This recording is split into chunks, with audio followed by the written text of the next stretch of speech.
En cette période de sa main, il est de bon ton d'avoir un sujet qui nous rapproche du monde des esprits. Et dans l'esprit de tous, parlons de cette période un peu obscure du début de la Renaissance, quelque part en Allemagne, mais avec une œuvre dont le médium même était destiné à voyager. Parlons de cette gravure, Le Chevalier, la mort et le diable d'Albrecht Dürer.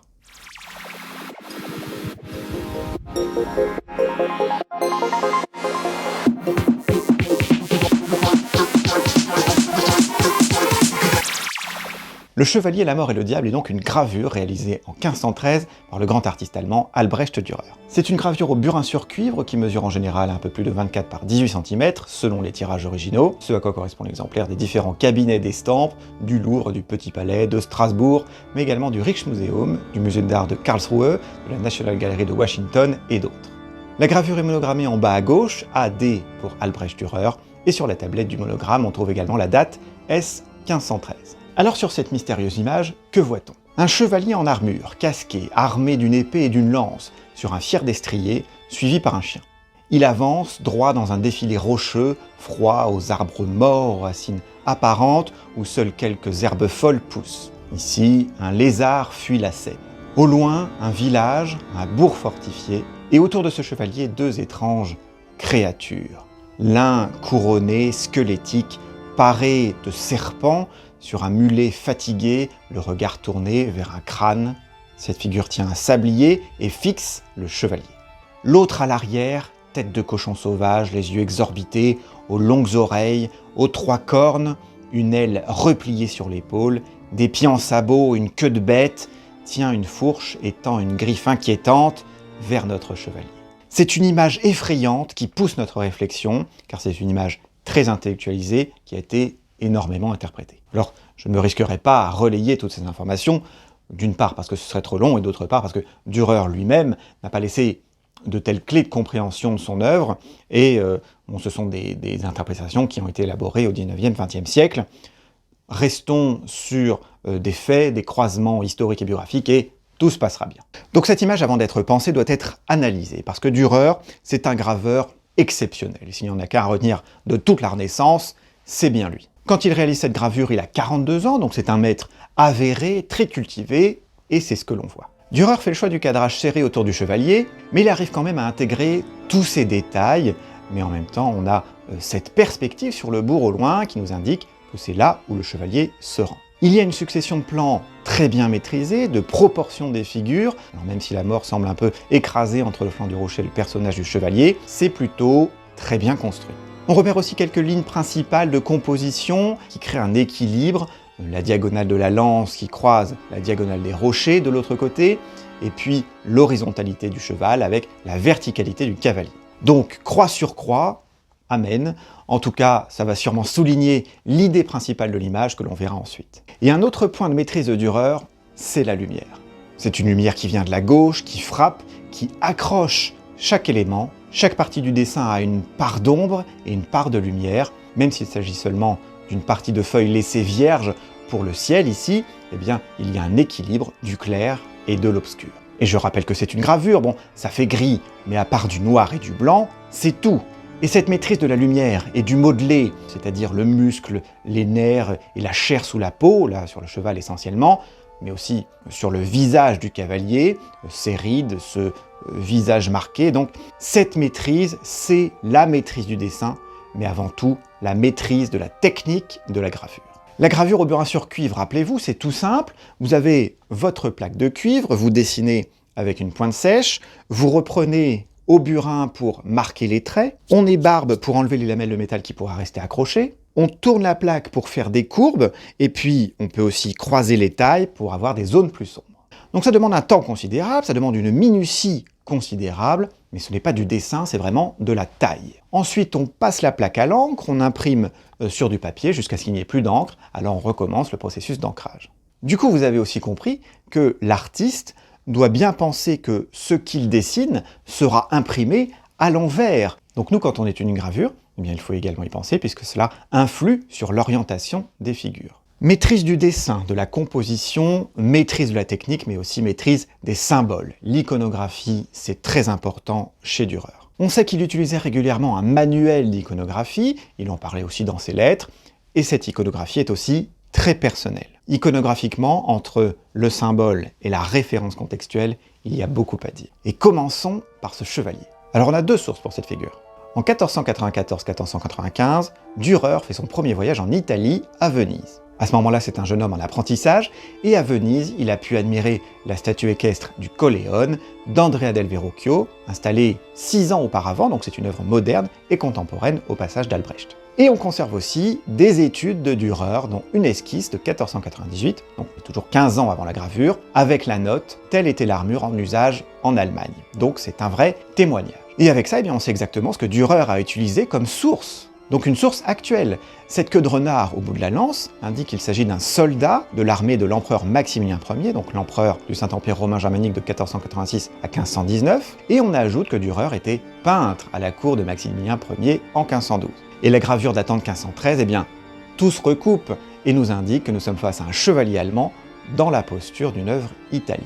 Mais ce qui va nous intéresser, c'est son interaction avec les deux autres figures. La mort sur son mulet, coiffée d'une couronne puisque la mort est reine dans l'éternité, elle tient un sablier pour rappeler au chevalier que le temps passe et le rattrapera. C'est même ce qu'elle semble lui dire avec cette bouche entr'ouverte. La mort est un compagnon permanent des chevaliers, bons ou mauvais. Et la présence de ce diable derrière le chevalier, qui est prêt à le saisir de sa griffe monstrueuse, nous invite à nous poser d'autres questions. Est-ce un bon ou un mauvais chevalier? Accepte-t-il la présence de ces deux figures? Les ignore-t-il ou ne les voit-il simplement pas? Eh bien, la première interprétation, c'est un chevalier chrétien, idéal, sans faiblesse, sans regard sur la mort et le péché qui tente de le détourner de son but. C'est un chevalier déterminé, comme un Saint-Georges moderne, qui chevauche vers la lumière. Or ça, c'est une réflexion d'Érasme qui avait publié un manuel du soldat chrétien en 1503-1504, donc 10 ans avant la gravure, et qui écrivait « Ne faites aucun cas de ces fantômes et revenants qui vous visitent depuis les gorges même de l'Hadès. » Donc là, vous comprenez ce qu'a pu être l'ambiance de réflexion de Dürer. D'ailleurs, ce chevalier, il est accompagné par un chien, donc un fidèle compagnon qui représente la foi infatigable. Alors le chien, c'est un élément très récurrent dans l'œuvre de Dürer, on va le voir.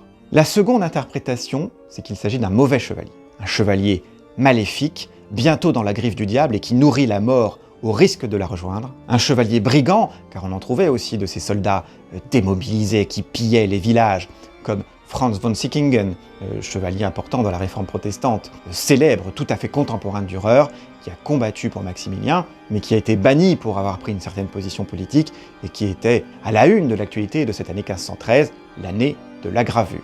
Et tout le danger de l'interprétation et de la surinterprétation est là, n'est-ce pas? Mais l'ambivalence et l'ambiguïté font aussi tout l'intérêt d'une œuvre.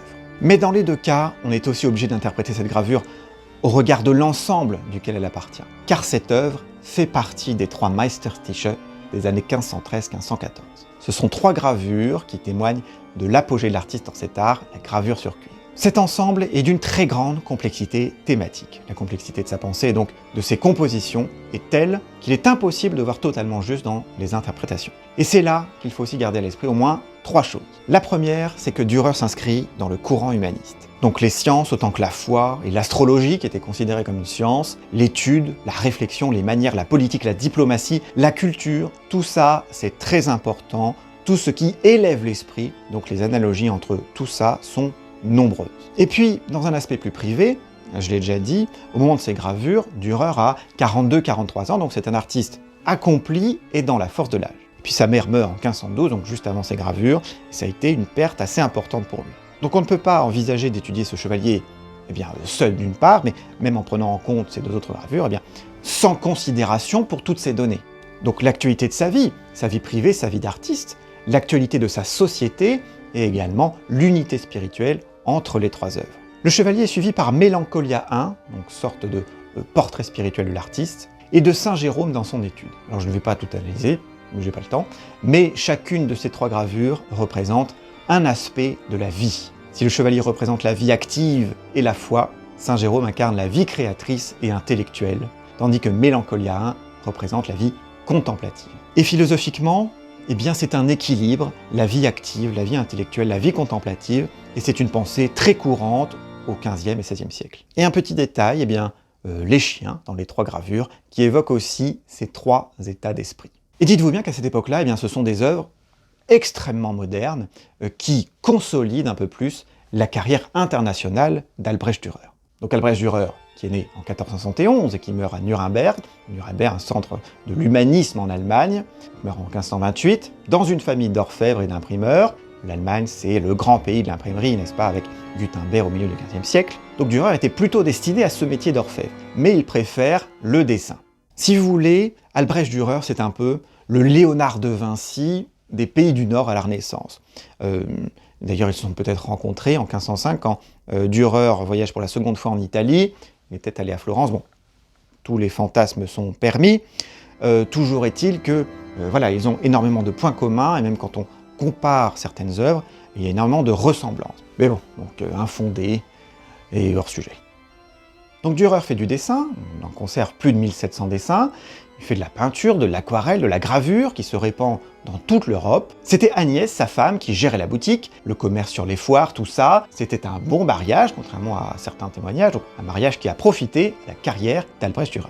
Donc voilà, lui plutôt concentré sur la production, mais il était aussi auteur et théoricien de l'art. Voilà, c'était un personnage génial, c'était un génie tourmenté et contradictoire, toujours à la recherche de la compréhension du monde, un peu, beaucoup narcissique. Il fait beaucoup d'autoportraits, il se savait lui-même aussi mélancolique, hein, c'est pour ça que Mélancolia, eh bien, c'est une pièce très importante dans son travail. Enfin, c'était un personnage avec un sacré caractère, il était un peu parano. Il le dit dans ses lettres, quand il écrit à son meilleur ami Pierre Keimer, il était hanté par l'idée de se faire empoisonner. Enfin bon, on peut être parano et être l'ultime représentant de la Renaissance nordique. Il domine tout, presque tous les peintres de sa génération. Il est même admiré par les Italiens. Pontormo, par exemple, c'est un grand collectionneur des œuvres d'Albrecht Dürer, notamment des gravures, qui sont encore actuellement conservées à Florence. Donc voilà, c'est une figure très importante en Europe, et ces œuvres comme le Chevalier, ça incarne aussi une certaine Allemagne de la Renaissance qui va se diffuser partout. Le fait est que le Chevalier et les Meistertische, ce sont des estampes qui sont très connues en Europe au XVIe siècle. La Renaissance, ce n'est pas que l'Italie, la Flandre et la France. Les jeux d'influence entre les pôles artistiques sont multiples et plus complexes que bipartites. Les artistes du Nord ont l'habitude du voyage italien, d'accord, mais enfin, les œuvres circulent énormément, et celles de Dürer encore plus. Parce que, historiquement et artistiquement, il y a quand même beaucoup de choses qui se passent en Allemagne, il y a beaucoup de choses qui y naissent. C'est quand même une zone centrale, avec une position stratégique au milieu de l'Europe. C'est une importance au XVe, XVIe siècle. Bon. Mais évidemment, c'est pas un royaume composé de forêts hantées et parcouru par des loups. Enfin, pas que. Je veux dire, le Saint-Empire romain germanique, l'humanisme, le protestantisme, la tradition de l'enluminure, la tradition de l'imprimerie, tout ça, c'est allemand. Et c'est aussi dans la tradition d'Albrecht Dürer, donc il y a tout ça dans son esprit. Dürer, il a quand même une haute idée de son art, de sa responsabilité en tant qu'artiste, donc une œuvre comme celle-ci, c'est autant un témoignage d'une époque que cela invite à la réflexion spirituelle et philosophique. Avec tout ça, vous comprenez que Dürer, c'était pas n'importe qui. Erasme disait de son travail, simplement avec des lignes noires, il dépeint même ce qui ne se peut représenter. Alors pensez à l'ambiguïté de son travail, comme dans Le Chevalier, la mort et le diable. Pensez à la complexité que cela représente dans un ensemble religieux, politique, biographique, iconographique, et vous aurez alors les premières clés de compréhension de son œuvre. Alors au moins pour les gravures, parce que vous avez bien compris que Dürer, c'est bien plus vaste que ça. Et voilà, j'espère que cette vidéo vous aura plu. N'hésitez pas à la commenter, à la partager, à vous abonner à la chaîne. Prenez soin de vous, je vous souhaite un bon samin. C'était Nicolas pour vous servir et je vous retrouve très bientôt sur Arcotech.